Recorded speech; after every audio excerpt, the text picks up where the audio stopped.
மதுரையில் பாஜக மாநில தலைவர் நயினா நாகேந்திரன் செய்தியாளர்களை சந்திக்கிறார். காட்சிகளை நேரலையில் பார்க்கலாம்.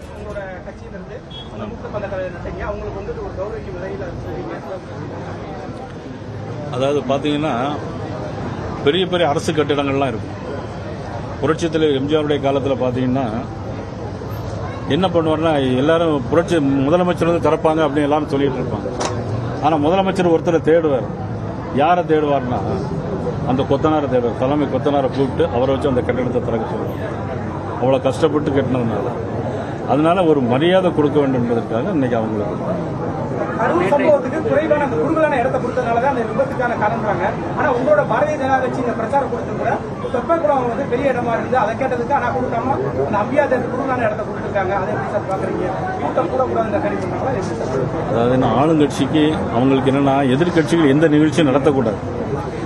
எதிர்கட்சியில் இந்த நிகழ்ச்சி நடத்தி மக்களிடம் உள்ள இந்த பிரச்சனைகளை அவங்க பேசக்கூடாதுன்னு நினைக்கிறாங்க.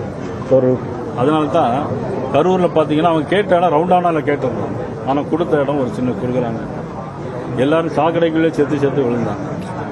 ஒரு கணவனை இழந்த பெண், 10 வயசு கணவனை இழந்த ஒரு பெண், ஒரு 10 வயசு குழந்தையோட இருக்கிறாங்க. அந்த குழந்தைய கூட்டிட்டு போனாங்க. அவங்க அந்த குழந்தைக்காண்டி வாழ்ந்துட்டு இருக்காங்க. அந்த குழந்தையே இன்னைக்கு எல்லாம் ஆயிடுச்சு. இதே மாதிரி ஒவ்வொருடைய சரித்திரத்தையும் வரலாறு எடுத்து பார்த்தா ரொம்ப கஷ்டமான ஒரு சூழ்நிலை. என்ன சூழ்நிலை அப்படின்னா, அங்கே வந்து சம்பவம் நடந்த உடனேயே, சம்பவத்திற்கான காரணங்கள் தெரியும். சம்பவம் நடந்த உடனேயே அங்கே கரூர் முன்னாள் அமைச்சர் செந்தில் பாலாஜி உடனடியே அங்கே ஸ்பாட்டுக்கு வராரு. அவர் வர்றதுக்கு முன்னாடியே ஆம்புலன்ஸ் எல்லாம் வருது. பார்த்தீங்கன்னா நிறைய ரவுடிகள் வந்து கையில் எல்லாத்தையும் பிளேடை வச்சு கீச்சிருக்கிறாங்க. பெண்களெல்லாம் ரொம்ப மோசமான முறையில் நடத்தியிருக்காங்க அந்த நெருக்கல் சூழ்நிலை. அதனால எல்லாரும் தாடி போய் மூச்சு திணறியும், சில பேர் கீழே விழுந்தும், எல்லாரும் மேலே ஏறி மிதிச்சு இறந்து போன பெரிய வயசான பெண்கள்லாம் இருக்கிறாங்க. இவ்வளவு பெரிய மோசமான சூழ்நிலை காரணம் முழுக்க திமுக அரசாங்கம் தான்.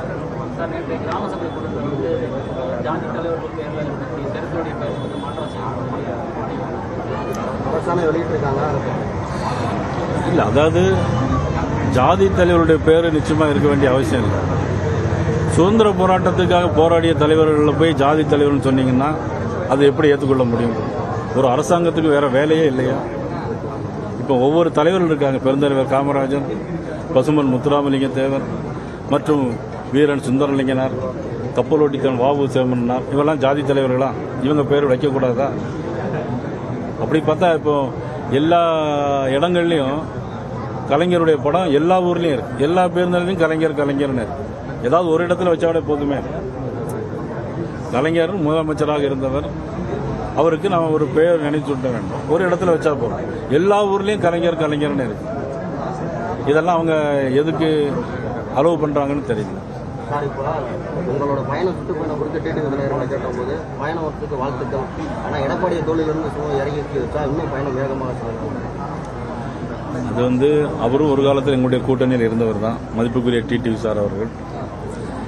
அதாவது ஒரு கூட்டணியில் வரும்போது யாரை ஒவ்வொருத்தருடைய ஐடியா கேட்டுட்டு நமக்கு அது செய்ய முடியாது.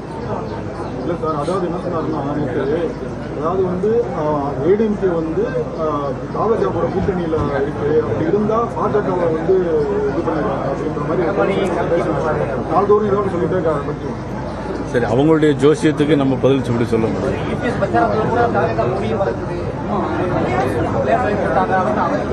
அதாவது தொண்டர்களா சேருவதுதான் பெரிய ஒரு இயற்கையான ஒரு கூட்டணி.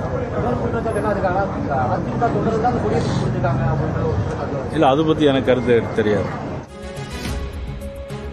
மதுரையில் பாஜக மாநில தலைவர் நயினா நாகேந்திரன் செய்தியாளர்களை சந்தித்த காட்சிகளை பார்த்தோம்.